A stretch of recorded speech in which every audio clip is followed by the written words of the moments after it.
All right, welcome everybody to Knox Makers. It's Tuesday. That means that we gather together, open to the public, and do a show and share. We've done it for 13 years now, every Tuesday, even on holidays. And so we're going to continue that tradition tonight.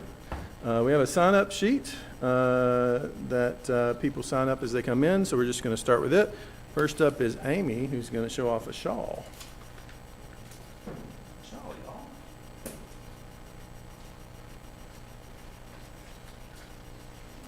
Hi everyone. I know that over the last, year or two, I've been showing people all the yarn that I've been dyeing myself with native plants. So I made a shawl with two of the yarns that I dyed. One is with, I had some leftover dye from last fall when I used walnuts to dye a sweater. It's just so potent that I just kept a lot of the leftovers. And I, even without leaving it soaking overnight and as like the second batch, it was still pretty rich. Which doesn't show up as well on camera, but I also used more iron on this side. That kind of, when I pass it around, you might see that there's more reddish tones. And on the other side, Steve actually gave me the wood shavings from walnut wood instead. It's heartwood. And it kind of gave this more, a warmer amber brown that I used for the other side. And I actually Tunisian crocheted these. I've been learning how to do Tunisian crochet, which is basically a hybrid between knitting and crocheting, where you, rather than, maybe this only makes sense for people who know how to crochet, but rather than keeping one or two loops on your hook as you go, you basically take an entire row, you pick up an entire row like you would pick up a row of knitting, and then you just take the entire row off your hook and go back and forth, which is why they call it like a hybrid. And it creates a nice dense fabric that's stretchy like knitting. But yeah, since I've been learning that, I did this in the simple stitch for most of the body. And on the edge here, I did what is called a honeycomb stitch that doesn't curl. I guess people familiar with knitting will know that a lot of stuff you do curls a lot. There's definitely always strategies and stitches that don't curl so much. It's called honeycomb because it looks slightly hexagonal. But yeah, that is the thing I made, and I think it turned out pretty well. That's it. How long did it take? I don't usually do fingering weight yarn. I usually use worsted or thicker weights of yarn. So this probably took me, I know it took multiple weights, but that was like, or multiple weeks, but that's on and off. Some days I'd put it down for a while. Same question or? No, it's in the honeycomb. Yeah. Is that knitting? This is actually all Tunisian crochet. This just happens to also look like a very similar knitting stitch or knit stitch. But yeah, it's actually a combination of knit and purl, or simple and purl Tunisian crochet stitches, but the purl is called purl because it looks like a knit purl stitch. Yeah, other questions? Thanks.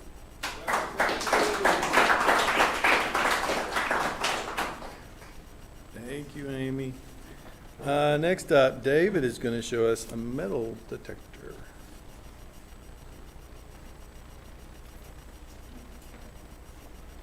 Hello. So I'll preface this with saying that I'm pretty sure my house was built on a trash heap, and I'm constantly pulling junk out of my yard. And getting into metal detecting was part of the yard cleanup efforts. And, after borrowing my girlfriend's nephew, little Nat Geo, beep beep, my first metal detector, I figured, well, I'll pick something up. So I picked up a used Sears metal detector. This is circa probably the late 70s. Got it. All the knobs, the potentiometers were frozen up. And I've consulted Isaac on how to get those freed up. Got them, you know, cleaned out with a bunch of contact cleaner and relubricated and whatnot. So the knobs work. The power supply for this was an 8 AA 12-volt power supply that was broken. And I thought, well, in lieu of feeding this solid state monster batteries for the rest of the life, I'd bring it into the 21st century and get a rechargeable 12-volt power supply. So I removed all the guts that let you, clip into the battery. I've got this guy here that'll run 12 volts just fine, and it's rechargeable, so a little bit greener for the environment.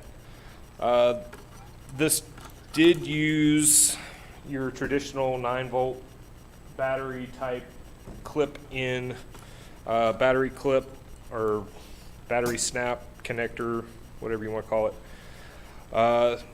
So I thought, okay, well, I've got some guitar effects pedals and I've got some adapters to feed those, and I've got a barrel connector to a 9-volt snap connector there. I'm glad I checked it with a multimeter before I plugged it in, because the polarity was backwards from what I needed. So I had enough forethought to not let the magic blue smoke out. I mean, maybe it would have been fine, maybe not, don't know. So I just had to, I had another barrel connector and battery snap, and so I made an adapter so I didn't have to like cut the original wiring. And so now it powers on, you get it tuned in, you can go out and make the beeps and find the stuff, and so it's a new journey.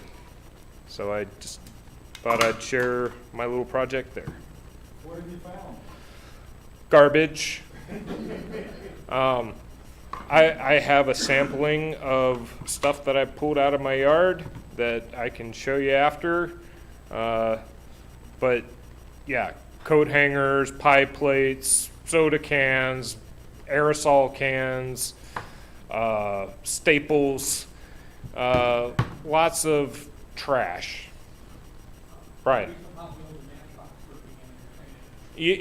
They're there. I found them not with the metal detector, but yeah, I mean, I've got a Hot Wheels Impala sitting on my back porch that I found in the yard. They're out there. So anyway, any other questions? Maybe later, because I got to put it all back together now that I tore it apart. But all right, well, thanks.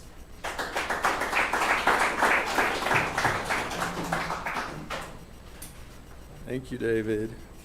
Next up is Bob, who's going to show a charcuterie board.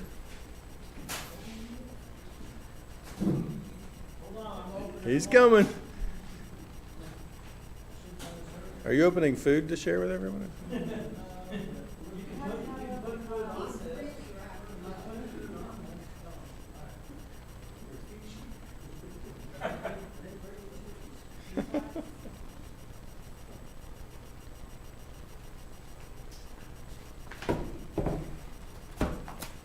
Okay.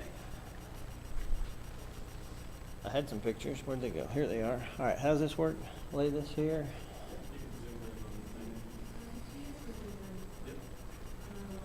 T right here. T.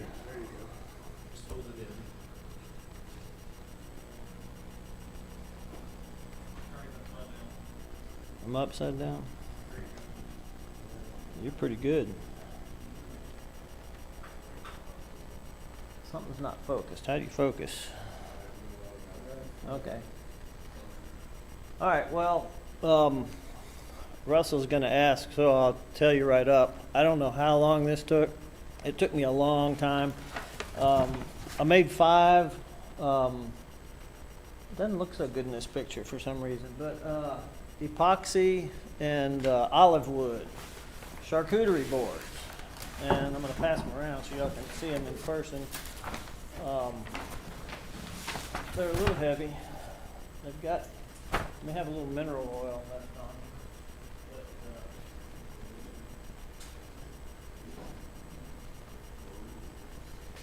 But, if you've never done this before, you have to make a form, and you have to seal it watertight, because when you pour epoxy into anything, it seeps everywhere, right? So make a form. That's what I'm trying to show you here. It's not that great of a picture, but you can see on this end here, there's a piece of, it's that laminate particle board that I used. It's pretty impervious. Epoxy doesn't really stick to it too well, but you have to seal it with some silicone caulk. Otherwise, the epoxy will run out underneath your board if there's any spot that's not perfectly flat. So you form it up, you seal it up, and then I had to pour like 3 layers of epoxy. I was doing, these boards are 7/8 inch thick. Excuse me. I've got another one here I'm going to pass around also. This one's a little bigger. Doesn't have as much epoxy on it, but boards are 7/8 inch thick, and I had to pour like 3 layers of epoxy because the epoxy I was using was only good for about 1/4 of an inch thickness. I made the mistake of pouring it too thick on one of my boards, and if you pour it too thick, it heats up and then it cracks when it dries, and that's not the look that you want. It looks better on my phone than it does here. Let's see. But you can see the real thing. That's one of them. That's like the back side of it. A different one. Yes. Yes. If you look at the end when it comes around, you'll see the layers. Because it's epoxy and it's hardened. It's glue. Epoxy's a glue, right? So it's kind of like liquid plastic almost. When it hardens, it becomes very dense and hard. You can polish it. I sanded these to like 1,000 grit, and then polished the epoxy parts with a Meguiar's plastic polish and a wool buffing head on my drill. These are just a few of the different boards I made. One of them is one that you've got in your hands. So that's my story. Epoxy charcuterie boards, and one of them's got Russell's name on it. So I brought it just for you, Russell. You gonna make me a lamp? Yeah. All right. I'll do it. I got some parts I can give you for that. Hello. Yeah, on the first board. First board. There were swirls. How did you achieve the swirl in epoxy?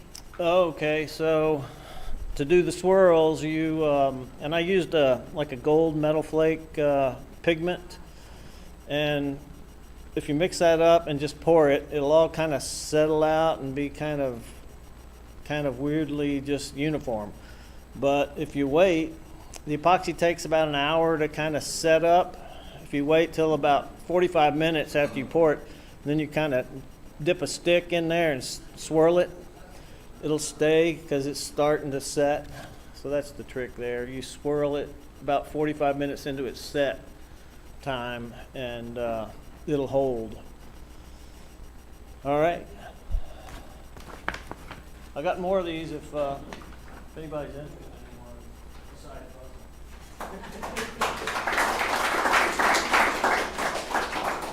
All right. Thank you, Bob. Those are beautiful. Does anybody else have something that didn't get on the list want to share? Once, twice? All right. We do have a few. I should have mentioned the big storms knocked out a phase of our 3-phase. That's why it's dark up here. We're running a cord over here. And so hopefully that gets fixed. There's also some machines out in woodworking, right? Anywhere else? 3D printing's out. Any 3-phase machines? Refrigerator's off. The refrigerator's off, and so hopefully that gets fixed soon. But we're a little partially up at the moment. We do have a few events coming up in the next couple of weeks. Woodworking 202 Advanced Turning class. So I think you have a prerequisite of the first turning class for that, right? And that is tomorrow at 6:30. There were a couple tickets left for that if you are interested. There's a small repairs with hand sewing class from the Fabric Arts zone next Saturday at 1. It has a few tickets left as well, right? Yes.